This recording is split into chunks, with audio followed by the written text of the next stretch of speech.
Buenas tardes a todos. El Departamento de Filosofía de la Universidad de Guadalajara les agradece su presencia.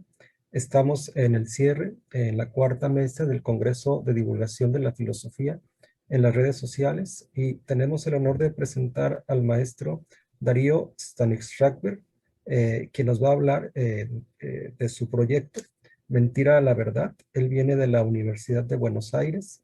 Bienvenido, maestro Darío. También nos acompaña el doctor José Luis González Rojo. Él va a ser el moderador de esta mesa.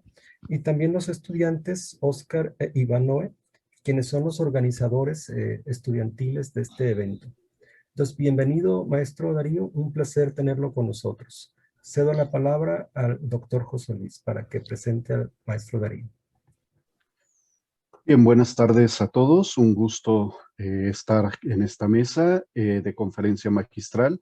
Es un honor presentar a todos ustedes, al público que nos sigue a través de YouTube y a través de Facebook, en la página de Difunde Kuksh. Tengo el honor de presentar al maestro Darío Stanislavski. Espero haberlo pronunciado bien, maestro. Impecable, impecable.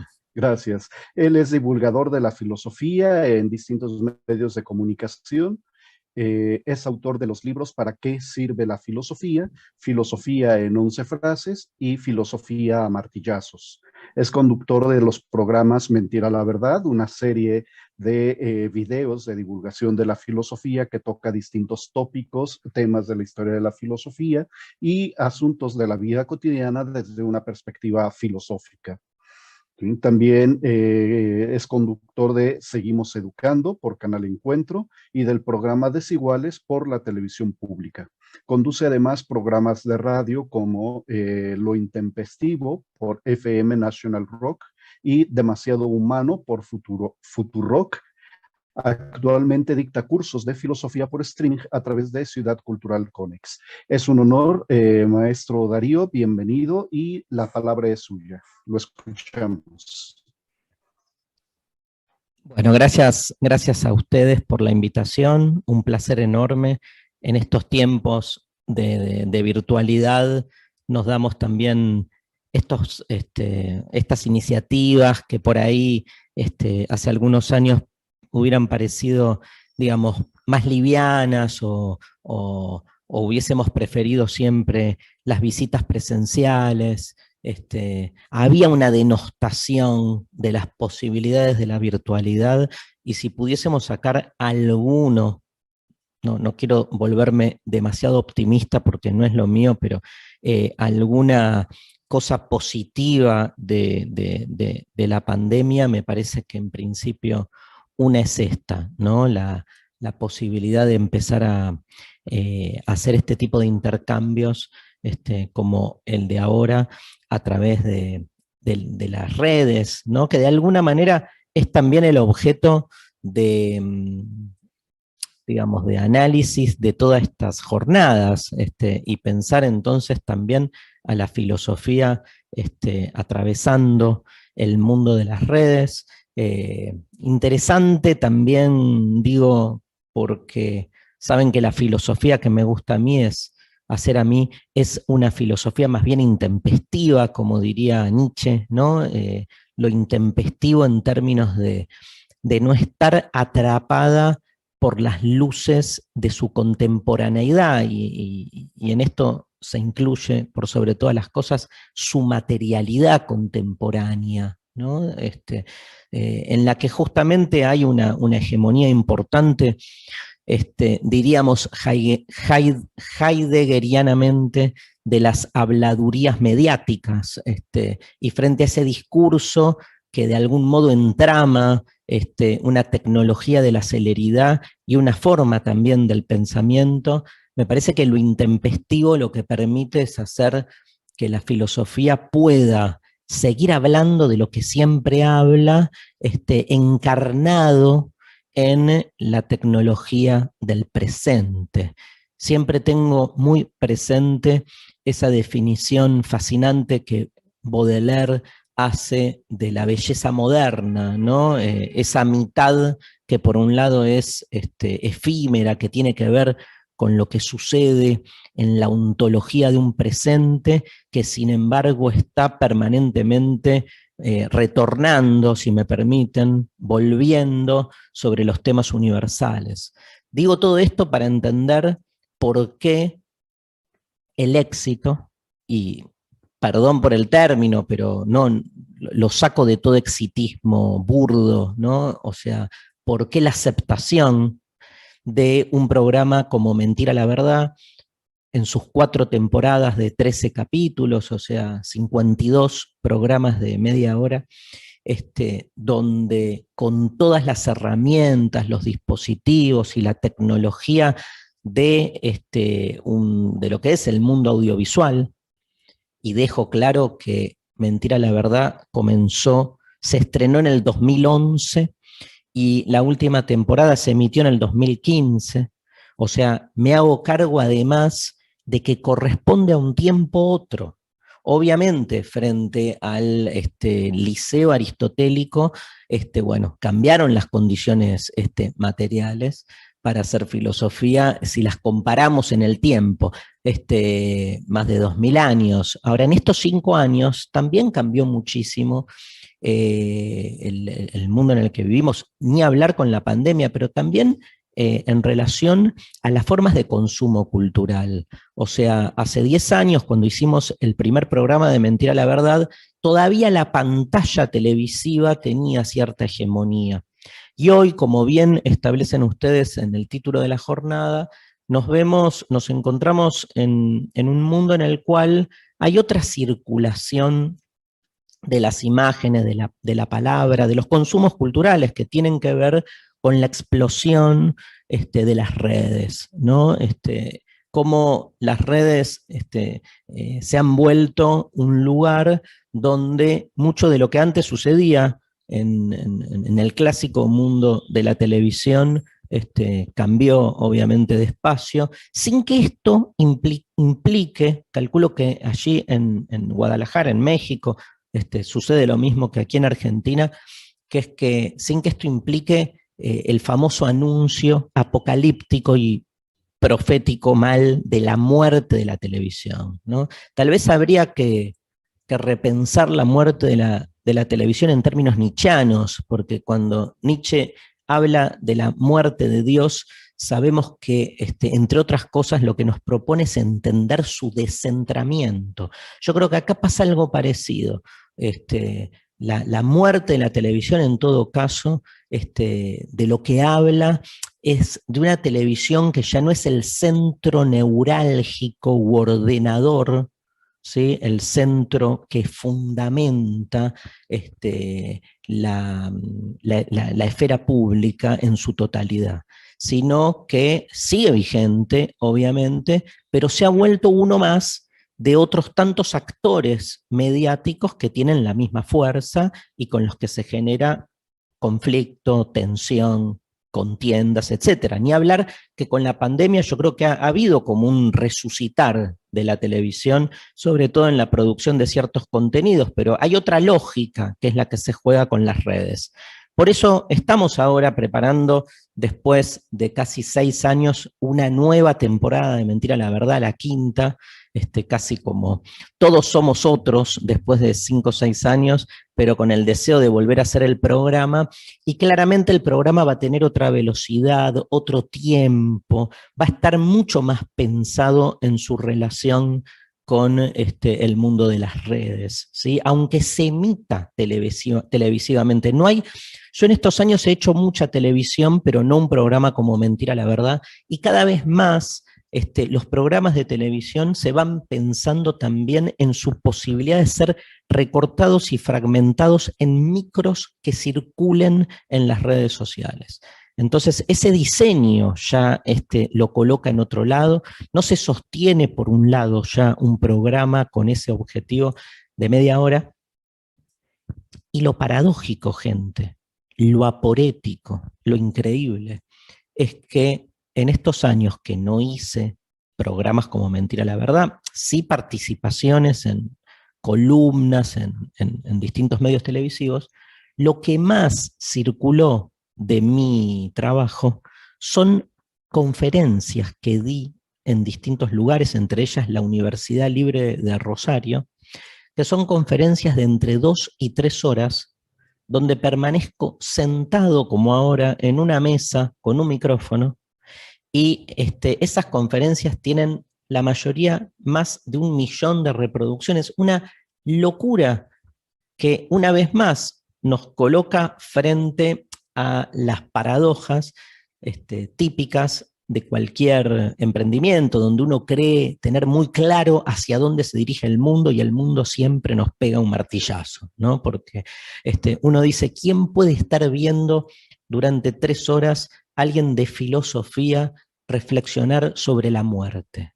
Todo el mundo, en la medida en que uno encuentre el lenguaje, el ritmo, una propuesta que interese más allá de la academia. Evidentemente, no les quepa duda que casi nadie que estudia filosofía en términos institucionales ve estos videos o los ve, como me suele pasar, con mucha alegría de colegas que me dicen, veo tus conferencias para tomar de ahí recursos pedagógicos, formas de encarar una clase, pero la divulgación filosófica tiene como objetivo la iniciación y la incorporación al lenguaje filosófico de gente que no es de filosofía. Mis charlas, mis conferencias de 2 a 3 horas son vistas de modos muy distintos. A mí me llega, obviamente, por las redes, muchos comentarios del tipo, mientras trabajo, en vez de escuchar música, dejo de fondo tu conferencia sobre Spinoza. ¿No? Yo pensaba en mi formación académica y cuando en los profesores que me han dado, y profesoras sobre todo, en este caso que me ha dado clases de Spinoza, se muere si escucha esto, que obviamente para la academia más dura es casi como una profanación de la filosofía, pero perdón, digo, yo no creo en otra cosa como espíritu filosófico que en la profanación permanente. O sea, cuando la filosofía no profana, en ese sentido, ¿se acuerdan que la palabra profanar tiene que ver con lo que está por fuera del templo, ¿no? Aquello que entonces logra escaparse de lo separado para los dioses, para cierta élite, y volverse, como explica también Agamben en un artículo fascinante llamado Profanaciones, volverse para el uso de los seres humanos. O sea, que la filosofía profane significa que se vuelva para el uso de los seres humanos en su dimensión cotidiana, que alguien pueda estar limpiando una cocina y al mismo tiempo escuchando una conferencia filosófica que haga que entonces su dimensión existencial conviva con aspectos cotidianos que se resignifican, porque no les quepa duda que no es lo mismo irse a dormir escuchando una charla filosófica o haciendo footing, que también me dicen mucho, que escuchan mucho mis charlas, corriendo, haciendo deportes. Me ha pasado de caminar por la ciudad y ver en una vidriera esos lugares con máquinas para correr, gente haciendo gimnasia y de fondo ver programas de Mentira a la Verdad o las charlas. Parece que lo interesante acá es empezar a profanar esas fronteras tan taxativas y rígidas que impuso la academia en algún momento y que de algún modo denosta y descree de otras formas de comunicación. Si quieren, esta es mi primera tesis importante de lo que vengo diciendo. La divulgación no es una bajada del discurso filosófico a un lenguaje más comprensible. Estoy en contra. Vamos a deconstruir esa idea. No hay una recaída, no hay una pérdida, no hay una devaluación. La divulgación es otro lenguaje. Punto. Y volvamos a Spinoza. Es como los atributos spinocianos. Son diferentes formas de llegar a lo mismo. Es bien monista mi planteo, no dualista ni jerárquico, porque eso es lo que todo el mundo en la academia dice. Un buen divulgador y es alguien que con el precio, el costo de perder en rigor, logra que las ideas lleguen a mucha gente, pero está esa famosa ecuación bastante crítica con la divulgación, que es que cuando la habrán escuchado, es el famoso teorema o ecuación de la divulgación, que es que si una idea filosófica la entiende todo el mundo, el precio de que la entienda todo el mundo es que ya no es esa idea filosófica, porque se ha corrompido tanto en su pretensión pedagógica que lo que queda de su rigor es nada. Yo estoy completamente de acuerdo, yo creo, estoy completamente, miren el lapsus que me salió ahí, estoy completamente en desacuerdo con esa frase, justamente creo todo lo contrario, creo que lo más interesante de la filosofía es producir, elaborar un pensamiento simple pero profundo. Y creo que al revés, se pierde profundidad muchas veces cuando se elige un discurso críptico que tiene más el objetivo excluyente de dejar afuera a medio mundo. No hay acción más simplificadora, porque lo que busca justamente políticamente, desde una política educativa, diría, es la exclusión, ¿no? Lo profundo no necesariamente se asocia con lo críptico, con lo inentendible, con lo dificultoso. La dificultad pasa por otro lado. La dificultad pasa por poder colocarse en otros lugares, en otras perspectivas, en otras versiones de las cosas a partir de un colocarse justamente, que es lo que más nos cuesta y que la pregunta filosófica convoca e impulsa. Digo, lo difícil es poder pensar desde lugares no hegemónicos, fenómenos, situaciones que damos por supuestas. A mí me parece fascinante cuando la filosofía, tanto leyendo un texto de Platón, de Nietzsche o de Derrida, o en un programa de televisión, o en una columna, hoy en Argentina se puso mucho de moda las columnas de filosofía en los programas de radio. Entonces, cuando se inspira a pensar por fuera del sentido común, ¿hay otro objetivo para la filosofía que no sea ese? Inspirar a pensar por fuera del sentido común. ¿Cuál es el legado de Sócrates, de Epicuro, hasta de San Agustín, incluso de San Agustín? Corriéndose de las formas más tradicionales del pensar y convocando a un desplazamiento, o cuando Agustín agarra ahí el libro, cuando le escucha, el toma y lee, no está generando un vuelco en su manera de pensar también. Digo, ¿cuál es el legado de Descartes? ¿Cuál es el legado de Kant, de Marx, de Nietzsche? O sea, ¿qué pasó con la filosofía que perdió su origen, o si quieren su vocación originaria? ¿Cuándo perdimos todos nosotros nuestra vocación originaria, que nos llevó seguramente a querer estudiar filosofía, que es estar mirando una ventana, viendo las nubes pasar o la lluvia caer? Y como decimos aquí en Argentina, colgarse, observando y sintiendo la irrupción, la afluencia de una angustia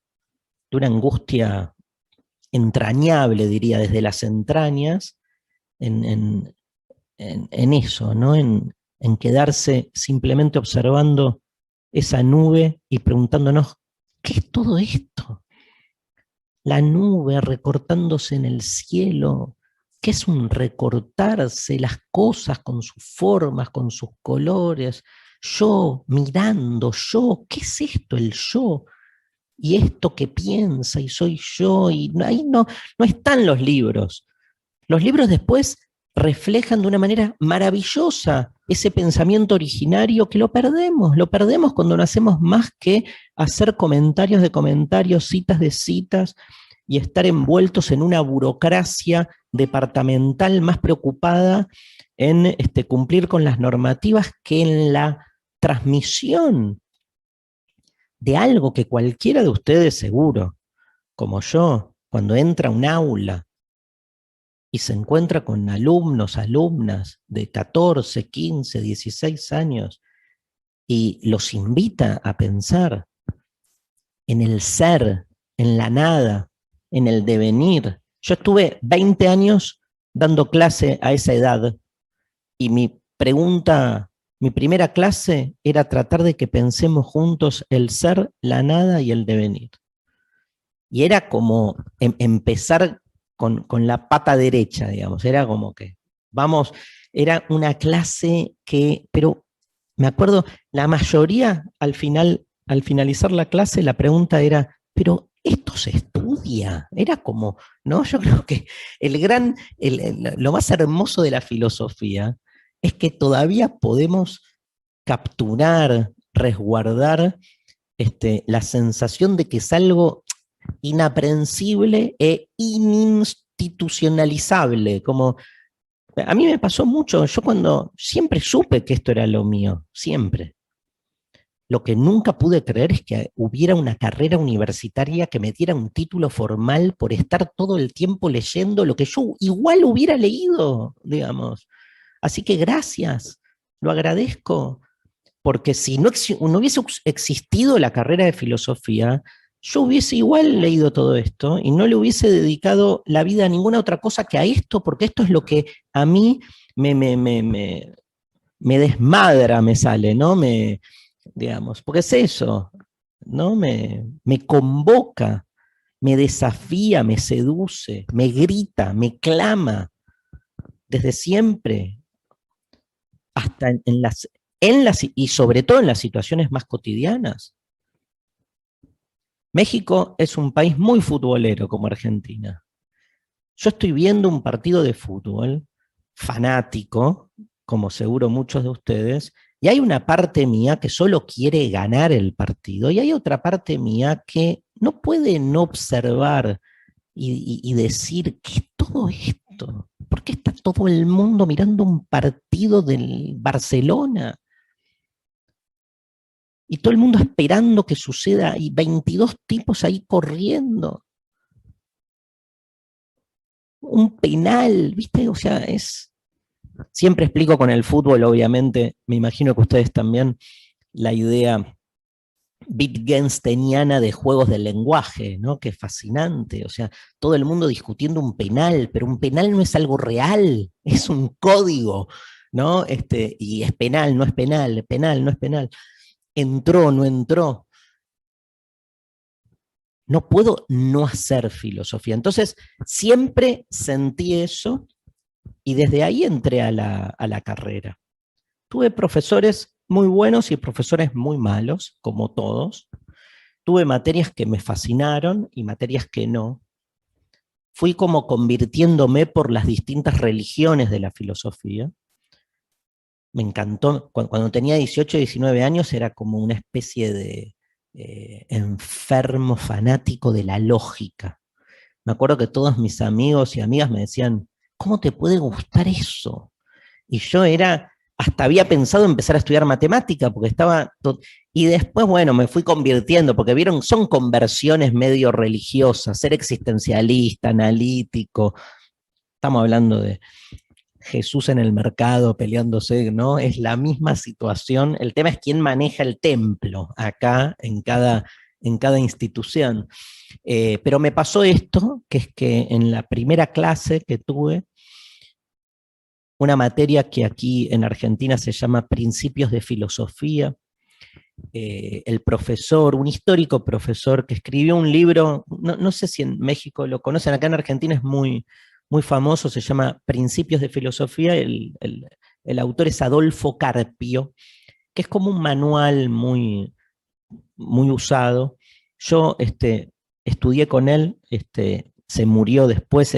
Yo llegué a estudiar con los grandes así filósofos y filósofas argentinos, de los cuales hay muchos libros, Conrado Egerslan, un gran traductor de las obras de Platón, sobre todo, Ezequiel de Olazo, Jorge Dotti, hay profesores argentinos de renombre a los que le debo muchísimo. Carpio, muy discutido porque fue director de la carrera de filosofía en la época de la dictadura militar aquí en Argentina. En su libro tiene, miren lo que me sucede y cómo me marcan, una persona que pensaba la filosofía increíblemente justamente como todo lo contrario a lo popular, ¿no? Y en su libro, está muy bien el libro, y es muy loco porque él era antipopular, pero su libro habilita la filosofía para todos, el modo en que la explica, pero tiene un epígrafe que yo cuando lo leí dije, yo estoy contra esto. El epígrafe obviamente es de Hegel, y Hegel dice una cosa así, vieron que Hegel, o sea, uno sigue abriendo los libros y sigue encontrando cosas que no puede creer que las dijo, y tiene una frase que es algo así como todos tenemos zapatos, tenemos pies, y no todos somos zapateros, o sea, así como todos tenemos pies, pero no todos sabemos de zapatos, todos tenemos mente, pero no todos podemos hacer filosofía. Era tremendo, ¿no? Era como después se las busco, la frase de Hegel, pero es como, digamos, bueno, esto no es para todos, esto no es para todos. Siempre me sentí en las antípodas de la filosofía como una disciplina elitista, aristocrática, que no es, digo, es la historia misma de la filosofía, siempre la filosofía se colocó en ese lugar, y entonces estoy muy a favor de todo lo contrario, de una deconstrucción de la filosofía, que sobre todo se baje del pedestal, y se asuma a sí misma en otro lugar. Yo, antes de hacer Mentira la Verdad, siempre consideré a la filosofía un género literario en la tradición de Derrida, ¿sí? Entonces, también desde ese lugar me animé a hacer lo que hice. O sea, alguien que no tiene una concepción tan elitista de la filosofía, tan fundante, sino más literaria en un sentido amplio, también me di el permiso cuando me convocaron de un canal de televisión que hay aquí en la Argentina que trabaja programas educativos, dije, vamos y lo hacemos. Y así fue la experiencia, me encontré con un equipo de producción fascinante, muy erotizado por querer hacer este programa.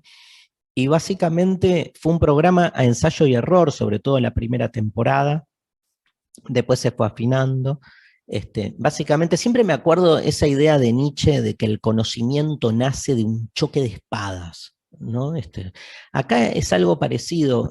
Yo me la pasé peleándome con los guionistas televisivos, porque ellos recortaban mi participación y llenaban el programa de situaciones de ficción, tiempos largos, silencios, música. Y yo decía, déjenme hablar. O sea, es un programa de filosofía. Y era como una negociación permanente, incluso en los contenidos. Cuando el primer programa que pensé fue el de la amistad, por si después lo buscan. Y me acuerdo que cuando terminé de contar qué era lo que quería exponer, los programas de Mentira la Verdad básicamente se hacen así. Yo defino el contenido filosófico como si fuese una clase. Por ejemplo, el programa de la amistad. ¿Qué quiero explicar? Quiero explicar que hay una manera de pensar y de vivir la amistad desde el sentido común que encubre una relación de poder y un deseo de apropiación del otro. Y que por lo tanto necesitamos de construir esa amistad clásica para salvarla, emanciparla y recuperar una amistad originaria pensada más, como diría Nietzsche, como una relación con el lejano y no con el cercano. O sea, que la amistad nos saque de nosotros mismos, que sea realmente un encuentro con el otro y no una proyección de uno en el otro y un encerramiento egolátrico en uno mismo. Para eso voy a explicar cómo en esa tradición clásica Aristóteles definía la amistad y voy a contraponerlo con el concepto nietzscheano de la amistad contra Aristóteles para terminar de algún modo cuestionando entonces desde esta tradición crítica la tradición clásica. Y que en definitiva la amistad ideal no existe. Termino de explicar ese guión filosófico, luego vienen los guionistas de televisión y lo que tenemos que pensar juntos es una ficción, una manera de que todo esa exposición que yo la puedo, yo doy una clase sobre la amistad y lo explico, pero todo eso hay que meterlo en una historia familiar, o sea, para que realmente el que lo ve lo identifique en lo cotidiano. De hecho, lo que hicimos fue un cumpleaños. Lo que hicimos con la cuestión de la amistad es explicarlo en el marco de un cumpleaños, con esa discusión increíble que hay entre qué le regalo a alguien que cumple años, esa famosa idea de Derrida de que en realidad un regalo siempre se anula a sí mismo en la medida en que sea devuelto, ¿no? Porque si yo regalo algo y el otro me lo regala, lo que yo regalé no tiene valor porque me vino de vuelta en el regalo del otro. Bueno, todo muy provocativo. Me acuerdo cuando expliqué todo esto, que la gente de televisión me miró y me dijo, pero ¿y cómo termina? Le digo así, como palazo en la cabeza, o sea, y me dijeron todos, eran 20, me dijeron, de ninguna manera, no podemos darle este mensaje a los jóvenes. Primer programa, Y yo les dije, ¿y qué mensaje quieren darle a los jóvenes? O sea, ¿en qué nos diferenciamos entonces de la telenovela de la tarde? Porque, ¿qué quieren hacer? ¿Una telenovela filosófica? O sea, acá hay que, como se dice en Argentina, hay que bancar la parada, decimos acá, y salir con un programa punk, pero no punk en su estética, sino en su contenido. La filosofía es así. O sea, no podemos deconstruir la amistad para decir, pero bueno, y al final sean buenos amigos. No, por Dios. Entonces lo que hicimos fue terminar justamente, o sea, los convencí y cuando armamos el guión, estábamos chochos, estábamos felices. Es uno de los programas que más quiero, digamos, el de la amistad. Porque justamente, a diferencia de lo que se supone, que un joven de 16 años pueda correrse de cómo los consumos culturales, y subrayo consumo, y no digo consumo cultural, un programa de televisión de cultura, consumo cultural es la publicidad, consumo cultural son los grandes programas de televisión que hay al aire, consumo cultural son los influencers, los youtubers. Que un chico de esa edad pueda correrse de esa lectura bien del sistema, ¿no? Que lo que exige en realidad es como que todos entremos en dispositivos previos que ya prediseñan y preguionan lo que uno tiene que reproducir y repetir. Nietzsche en el Zaratustra, y el Zaratustra, por favor, digamos, el Zaratustra, dice simplemente, mi mejor amigo es mi peor enemigo. O sea, con esa frase se nos cae abajo toda la idealización desinteresada e incondicional de una amistad ilusa que más bien hemos construido para no asumir justamente nuestra negación a relacionarnos con el otro. Yo no les aconsejo, dice Nietzsche en Del amor al prójimo, también del Zaratustra, yo no les aconsejo el amor al cercano, sino al lejano. Déjenme que agregue, al extraño, al extranjero. ¿Por dónde pasa la amistad? ¿Por anular la diferencia del otro o por celebrarla? Y celebrar la diferencia del otro es entrar en conflicto. O sea, vivimos una sociedad que anula el conflicto, es increíble, porque piensa que el conflicto genera violencia. El conflicto no genera violencia. Violencia se genera cuando una de las partes del conflicto se impone al resto como si fuera la única. Y entonces, en nombre de su verdad, anula toda diferencia. Entonces, la idea es cómo poder llevar todo esto para que llegue, digo, todas estas ideas nietzscheanas, Zaratustra, el próximo, la cita bíblica, a una persona que no estudió filosofía. Y bueno, hagamos una fiesta de cumpleaños. Mostremos como cualquiera de ustedes en un cumpleaños entra en ese conflicto con el otro. Digo, no tuve más que en ese programa de televisión, como se les hubiese ocurrido a cualquiera de ustedes, y como seguro muchos de ustedes en clases de filosofía dan ejemplos de ese tenor. Yo no hice más que contar con 9 actores y actrices que lo que hicieron fue una ficción. Después hubo toda una decisión que yo participo ahí, meto la cara, explico, le hablo a cámara, haciendo algo que hago todo el tiempo. Ustedes me dirán, qué arrojo hacer un programa así, actuar, ¿y qué hacen? ¿Qué hacemos todos los días en el aula? ¿O alguien cree que en el aula no está haciendo una puesta en escena, no está tratando de convencer, no está actuando un rol, interpretando una idea? ¿O cómo creen que puedo yo explicar, por ejemplo, las 4 vías tomistas en las que no creo absolutamente nada si no actúo? Me las tengo que creer, porque imagínense explicando las 4 vías de acceso a lo divino, diciendo todo el tiempo, esto es cualquiera. No. Hay una presencia permanente yo creo que en ese sentido los sofistas, ¿no?, son los grandes precursores de la educación, en el sentido de poder de algún modo explicar lo que haya que explicar. Después está la cuestión, obviamente, de los límites de cada uno.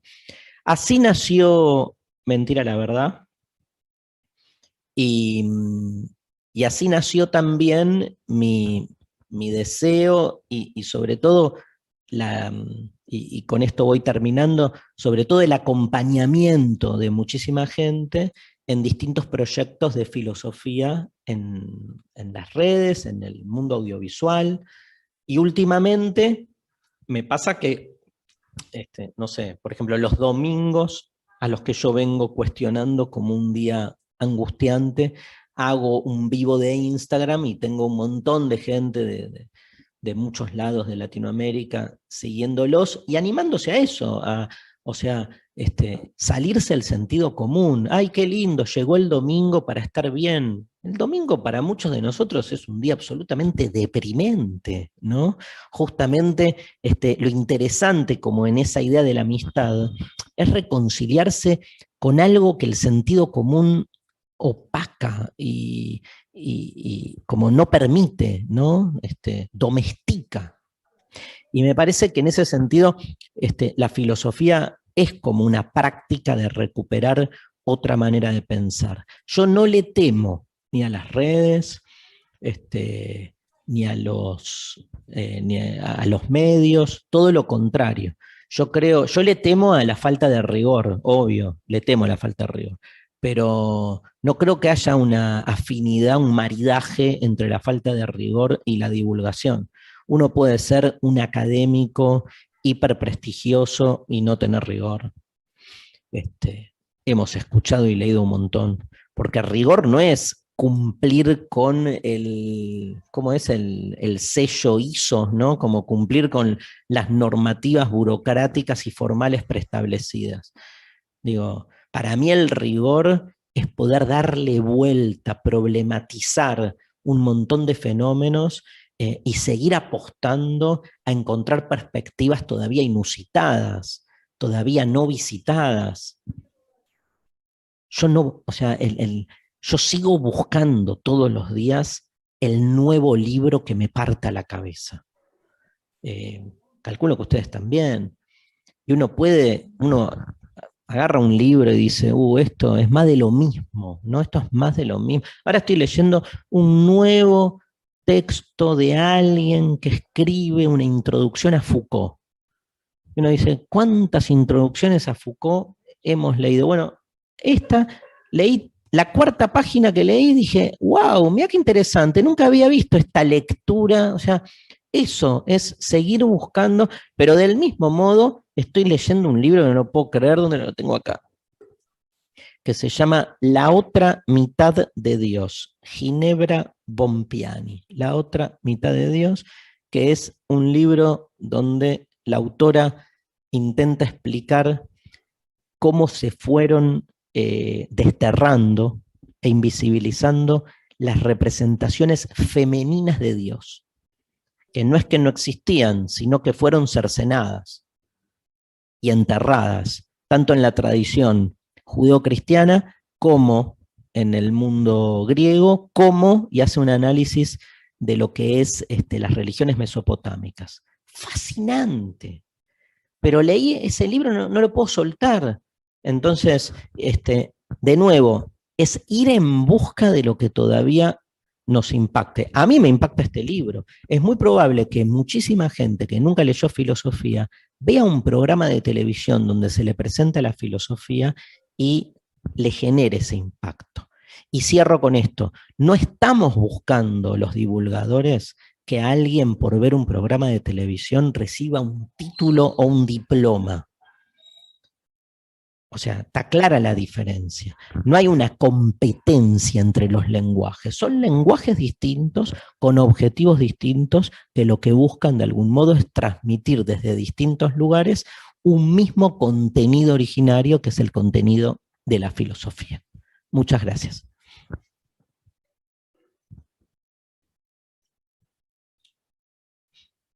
Bien, agradecemos al maestro Darío su conferencia, sus palabras, sin duda su experiencia en la divulgación de la filosofía muy, muy importante y pues bueno, algo de lo que he podido percibir y que nos ha mostrado muy bien el maestro Darío es que divulgar la filosofía no, puede significar hasta cierto punto, esa es mi lectura, deselitizarla de alguna manera, es decir, sacarla de las élites en las que se mueven generalmente, el saber filosófico como si fuese algo que solamente unos cuantos privilegiados, los leídos y entendidos conocen, y el público parecería como más bien un espectador que ve la reflexión filosófica, el quehacer filosófico como algo lejano.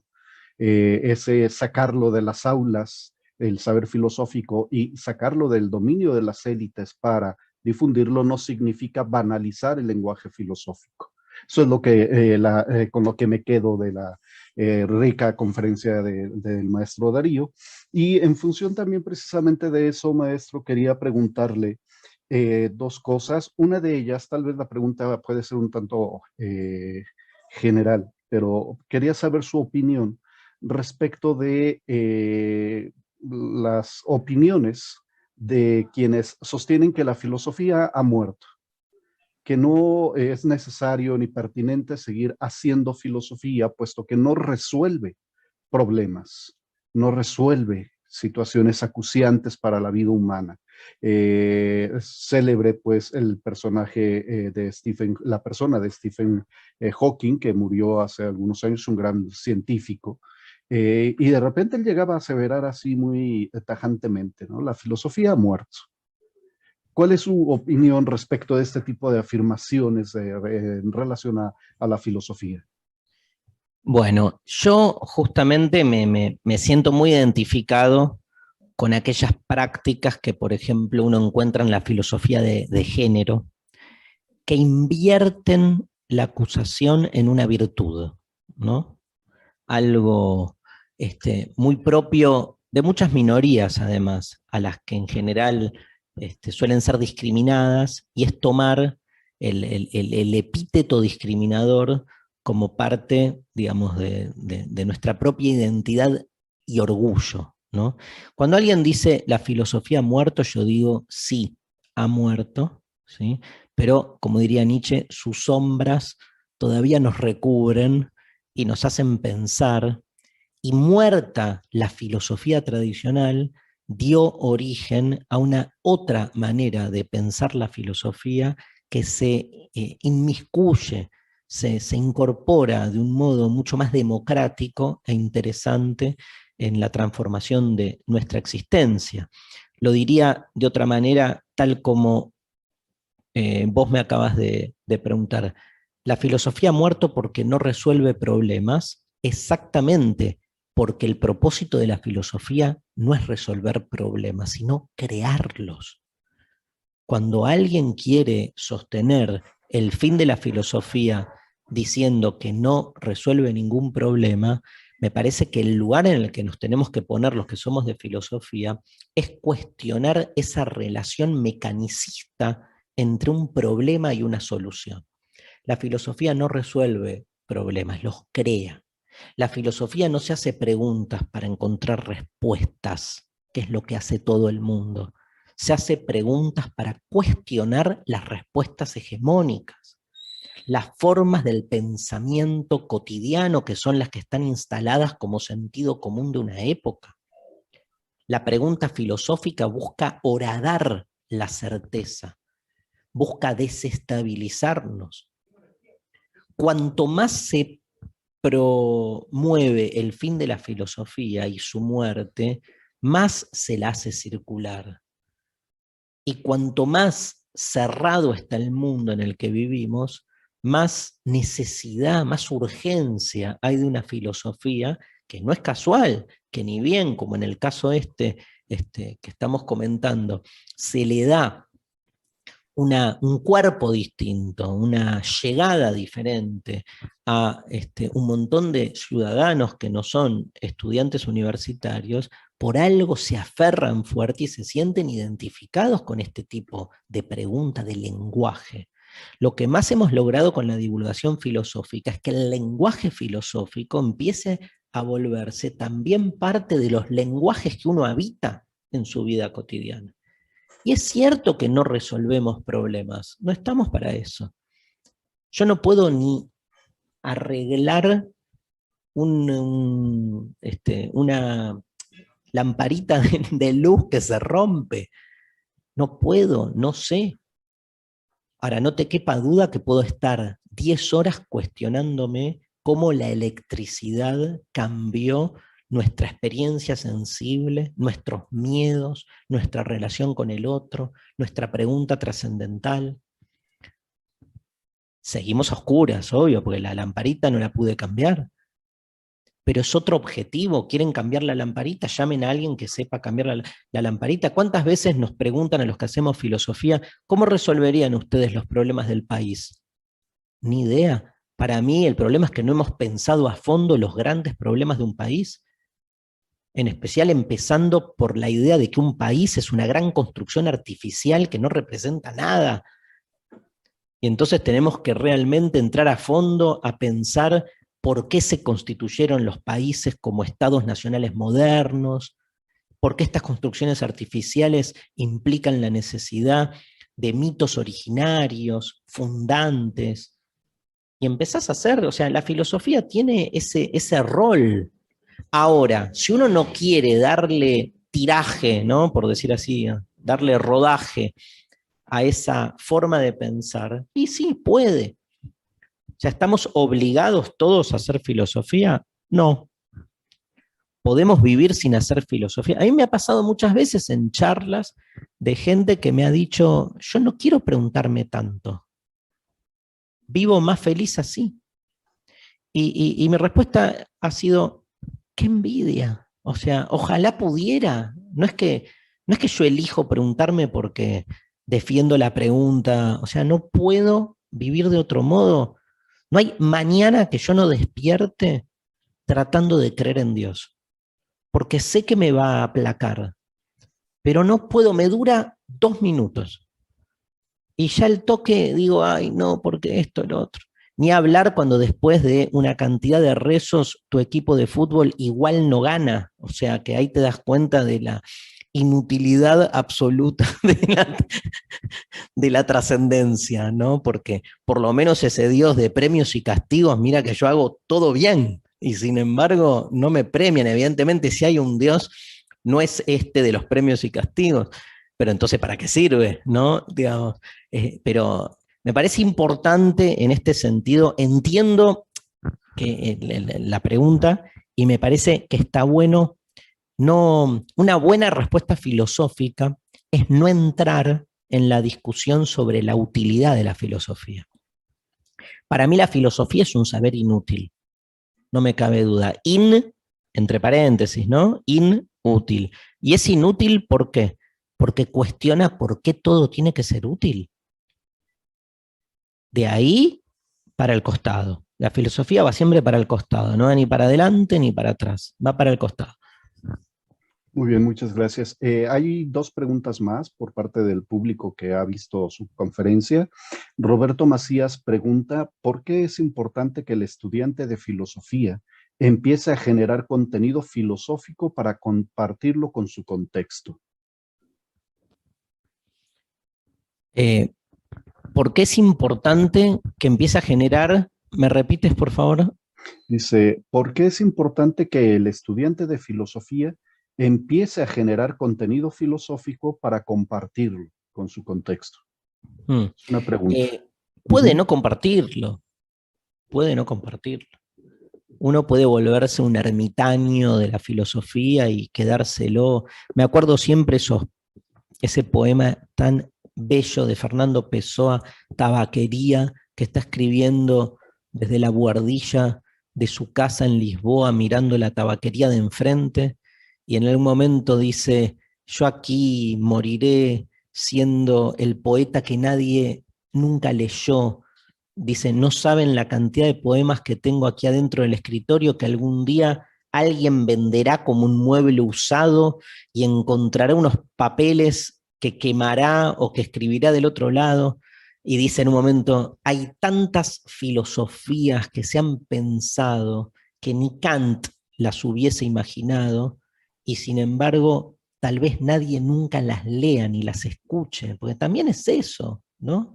Tal vez el filósofo que ha pensado la idea más importante decidió no compartirla, o peor, en un mundo totalmente regido por las industrias culturales, algún editor dijo, nah, esto es una pelotudez, una porquería, y lo mandó para atrás.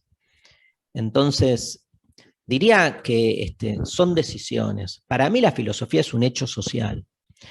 Yo tengo 4 libros escritos, pero no amo más otra cosa que dar charlas en movimiento. Tengo algo del espíritu socrático, no pasa tanto por la escritura, sino por la escritura dialógica, ¿no?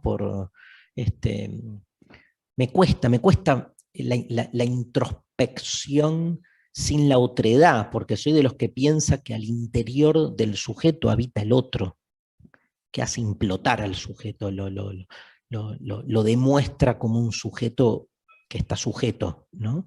Entonces, yo necesito ese compartir, pero entiendo el que no, y no me pongo moralista. Creo, además, desde un punto de vista más hospitalario, qué bien le contesto a quien preguntó, qué bien le haría al contexto, digamos, tu inspiración para inspirar a otros, ¿no? Porque la filosofía no te deja indemne.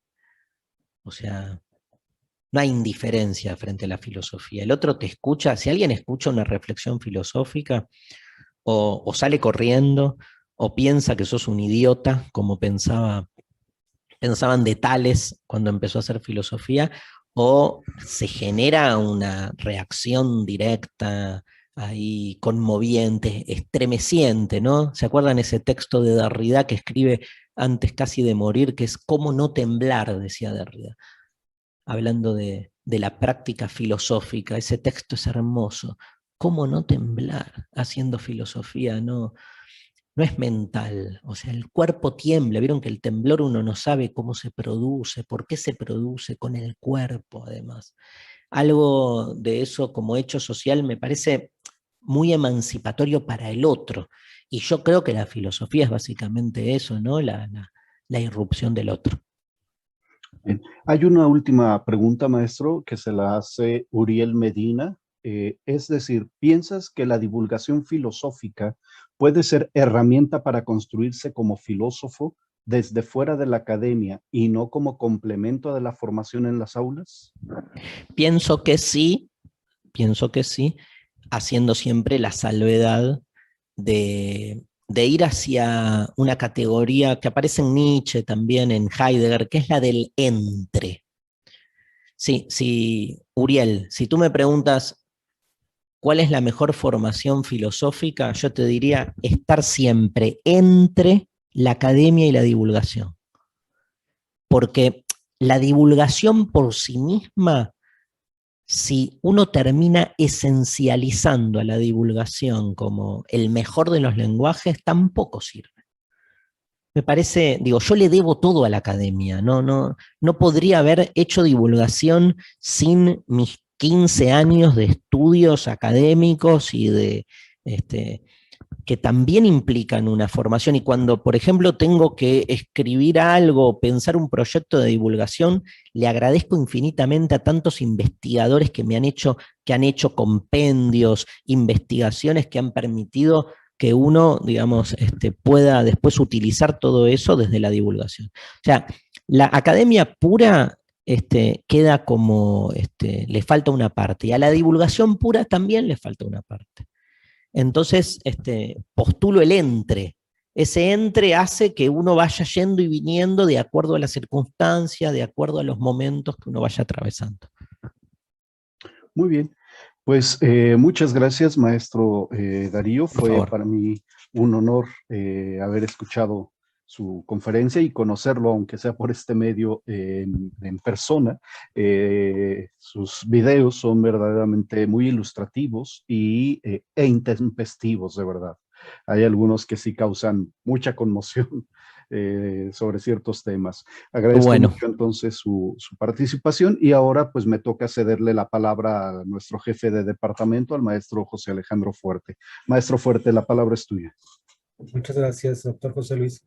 Bueno, vamos a cerrar este evento, primero agradeciendo al maestro Darío por este interesante diálogo vivo de tono nietzscheano y heideggeriano, para nosotros ilustrativo, también para los jóvenes. Entonces, pues agradecerle esta conferencia que nos ha impartido.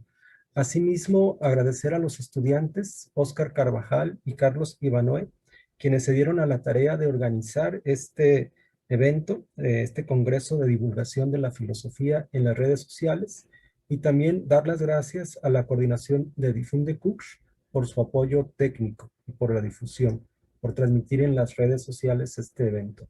Muchas gracias a todos, esperemos vernos pronto y continuar con este diálogo. Que estén muy bien. Hasta luego. Gracias. Gracias a usted.